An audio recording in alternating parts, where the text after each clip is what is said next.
Hello, Rockstar Dads here with round 2 of Sweet Sounds of Heaven. So a lot of people have been asking when they heard my first reaction video to Sweet Sounds of Heaven, could you please do the 7-minute version? It's actually 7 minutes 22. Now, I didn't know there was another version. I'm literally sticking these videos on, and what you're getting is a very first reaction from me.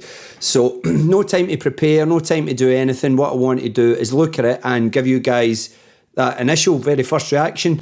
No cheating. So obviously I've heard it this time. I've heard it already. I'm going to get stuck right in now. This is the 7 minutes 22 version. Let's have a little listen.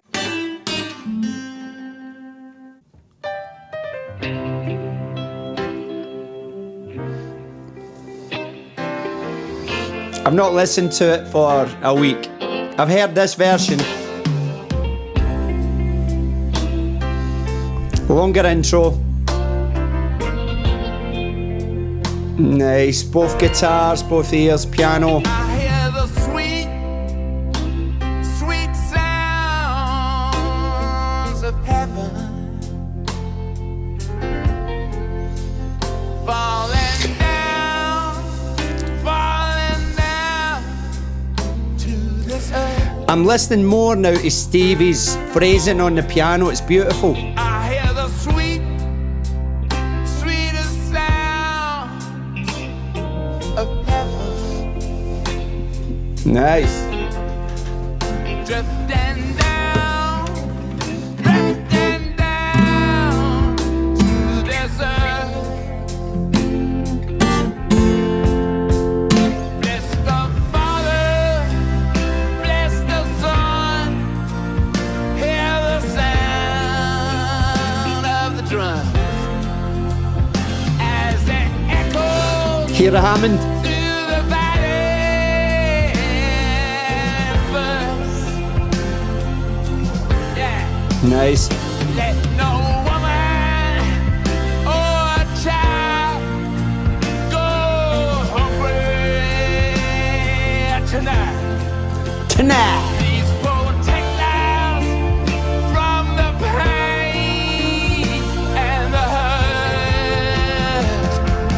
Yeah, I smell the sweet scents, sweet scents. Okay, let's stop it there for a minute. So let's talk about, obviously this song has gained massive critical acclaim in the past few weeks that it's been released. Let's have a look here. American Songwriter, which is a music magazine, it says the song was truly epic. Proof that rock and roll and soul music can live harmoniously. I didn't think that it needed proof. Rock and roll and soul music go hand in hand. It's went hand in hand for a long time. The Stones have proved that time and time again. But yes, it does prove that fact, if anybody ever doubted it. A lot of people commenting on Jagger's vocal performance in particular, as well as Lady Gaga. So she comes in here. We get Stevie's piano first. We get the drums in. We get the 2 guitars. We get the Hammond, B3 Hammond joining us on the bridge section. You might want to call it, a chorus. I always tell my students, a bridge is not a great name for a part of a song because it's not very explicit into what actual part of the song you're talking. So a pre-chorus is a type of bridge. Some people call a middle 8 a bridge. There are different types of bridge. But the Hammond joins us in there. Now, if you actually look on the song at who's playing on the song, the list goes like this. So Steve Jordan on drums, Matt Clifford on the B3 organ. We have Andrew Watt, who's the producer. It says bass and backing vocals. Then it's got James King, who's a saxophone session player. And then we've got Lady Gaga on vocals and Stevie Wonder on piano. Now, there are other stories in there saying that Stevie Wonder plays the piano, the Fender Rhodes, and the Moog bass. I'm not sure about that. I've got to, I didn't home in on the bass with my ears there. I'm going to give it a good listen now, but I think that's real bass on there. It does say on one list, Andrew Watt's playing the bass. I read something else. It says Keith Richards plays the bass on this track.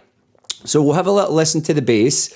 Obviously Lady Gaga is in now. Stevie Wonder's definitely playing that piano there. We can hear him now. I can't hear a Fender Rhodes yet. Maybe my ears have just missed it. I can't hear a Fender Rhodes and I can't hear that Moog. The Moog is a synthesizer and it's renowned for its bass sounds. What I can't hear is Moog on there anywhere where it's a bass sound or another type of synth, but that could be coming up. So let's continue to listen. Let's check out this bass, see if we can hear it. Of heaven, tumbling down, tumbling down.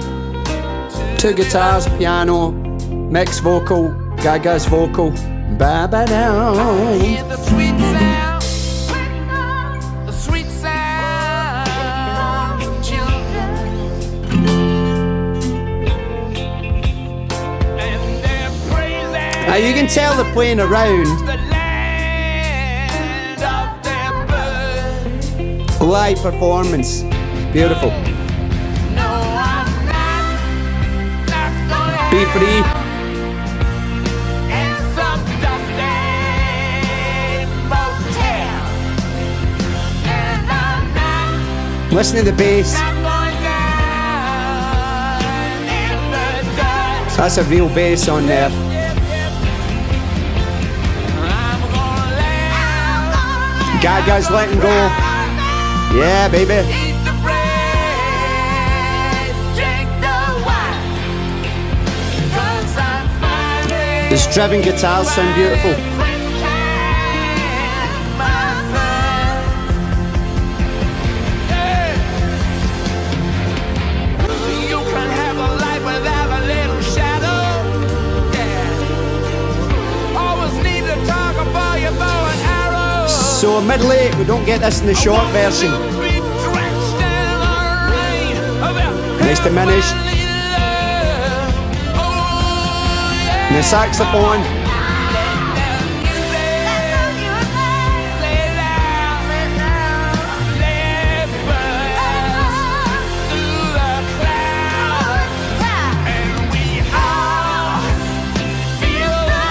You feel it.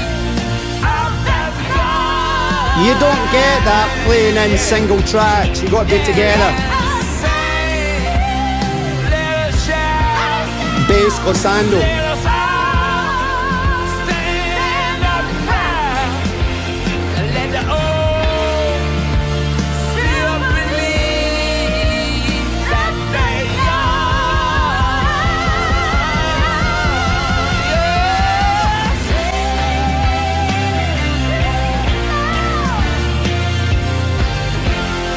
That's bass, surely. That's a bass guitar. Nice movement on it there a bit.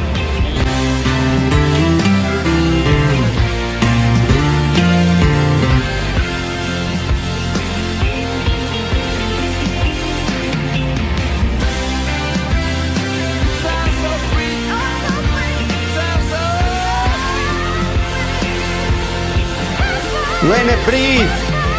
Taking your time.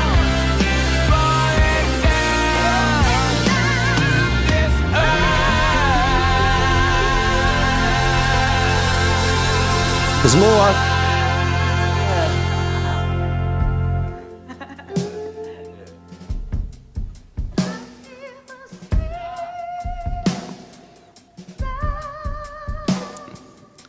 It's great, and they've opened the mics up in the room. You can hear the room. Ah. Play me something, Steve. There's the Moog bass. There's that Moog bass. And there's a Fender Rhodes, and there's the piano too. Okay.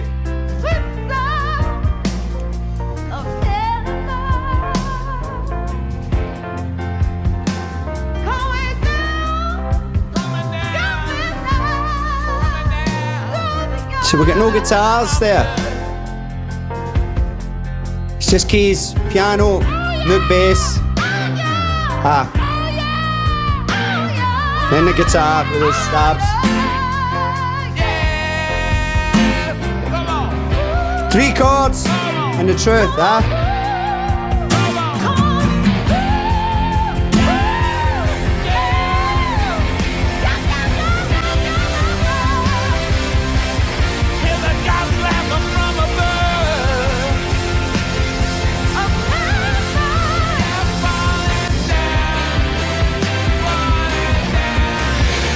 Jordan on drums, man.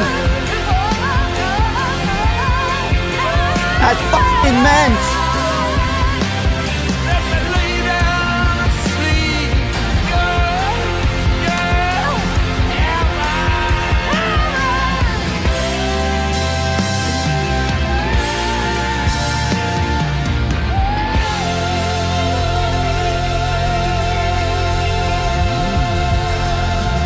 You hear that moog there?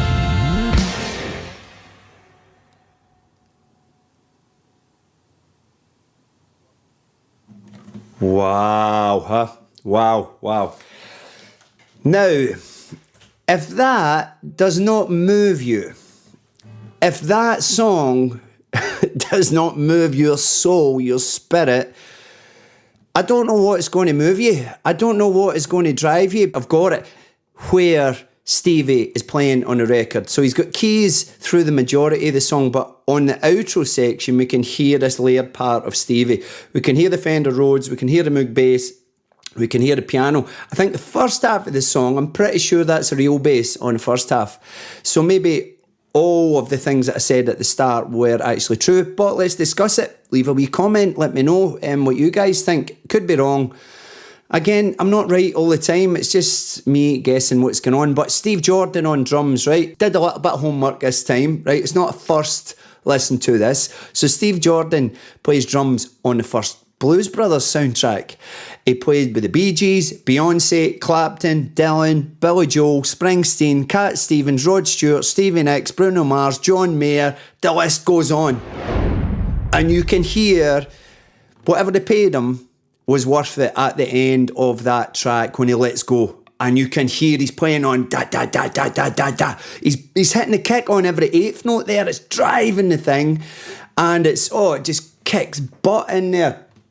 Talking about John Mayer, I'm putting a little band together myself at the moment, and we've got a few different session boys. One of the fellas, he's played with John Mayer. He plays with David Gray a lot over here in the UK. We have the drummer from Elbow. We have Johnny Marr's bass, fellow that plays with Liam Gallagher, fellow out of Travis on guitar, and myself. You might see us about if you're in the UK. I don't know what's going to happen with it. We're just kind of playing around with it at the moment. The Rolling Stone magazine described it as a free-flowing soul journey with a gospel vibe. Now, I don't know, some of you guys are going to know this already, but soul music comes from gospel music. Now, gospel music is essentially hymns, right? Gospel music started as the Christian Bible put to music. And then the black communities came along with the gospel music and injected blues, jazz, different harmonic and rhythmic elements into gospel music that wasn't there before. Essentially, gospel music uses a lot of call and response, just like it would in a chapel or a place of worship where the priest would say in the name of the Father and of the Son and of the Holy Spirit, and then the congregation would say, Amen. They put that to music, so someone calls, someone responds. James Brown, can I get my thing? Yeah. Can I do my thing? Yeah, James. So that's all from gospel. That's all from this call response theme thing. Now we've obviously got this in this song. We've got gospel vibes because we've got the theme of heaven in there, obviously. We've got the mention of Blessed Father and the Son. We've got a mention of the valley, which is used a lot in the Bible in different excerpts. Don't ask me about the Bible. Eat the bread and drink the wine are talking about two common themes in the gospel. So it is essentially this gospel. It's got gospel themes in there, okay? And then obviously gospel moved on to the 60s as it became a little more liberal in its approach to lyrical content. They used gospel and they could sing about love themes and emotional themes, and that turned into Stax and Motown and Atlantic, which were breeding grounds for massive stars such as Otis Redding, James Brown, etc, etc. One example of gospel music in this track is this injection of the blues note. Now, the blues note in gospel music, it's right at the start. You hear Stevie go,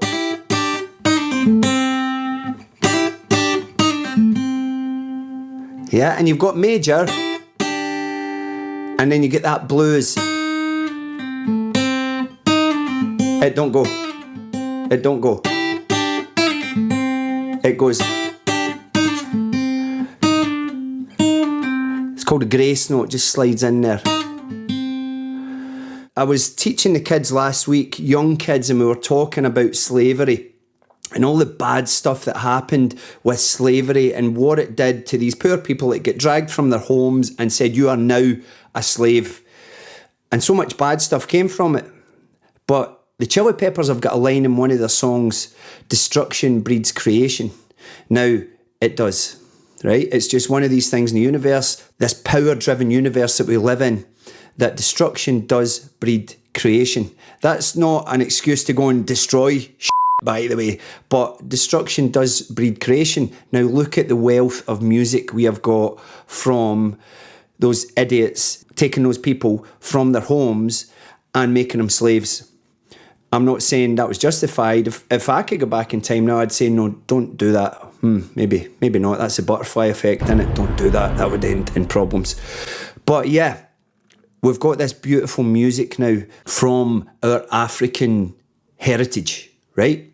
Which is brilliant. Now, what can I say more about this track? It's brilliant. It's absolutely class. I'm glad some of you guys have suggested give it another listen, because that 7-minute version is very special. And it's a shame a lot of the singles are still so short nowadays, and they're talking about people's attention spans becoming smaller. Why? Why does that need to happen? Why do we have to have short attention spans? Read a fucking book, get on your phone and don't scroll. Get a book on your phone. Oh, who thought of that one before? Right? Read books on your phone. Knowledge is power. I'm going to let some of my young kids hear that song, some of the young pupils this week hear that song, and I'm going to let them sit through the 7 minutes. I'll get back to you and I'll tell you what their feedback is on that track, because I'm sure they're going to hear it as well and feel it. You can only get that by playing with musicians in a room at the same time. I mean, what must that felt like to be in that room when that was going on? I know there's overdubs in there, but to be in that room when that was going on, or actually witness that, it must have felt quite special, you know. So there we go. I'm not going to stick about too much longer on this. It's been a bit of a long one. There's a link down here to some of my original stuff as well. If you guys want to check that out, give me a wee bit of feedback on that, that would be much appreciated. I'll see you on the next one. Yeah, baby!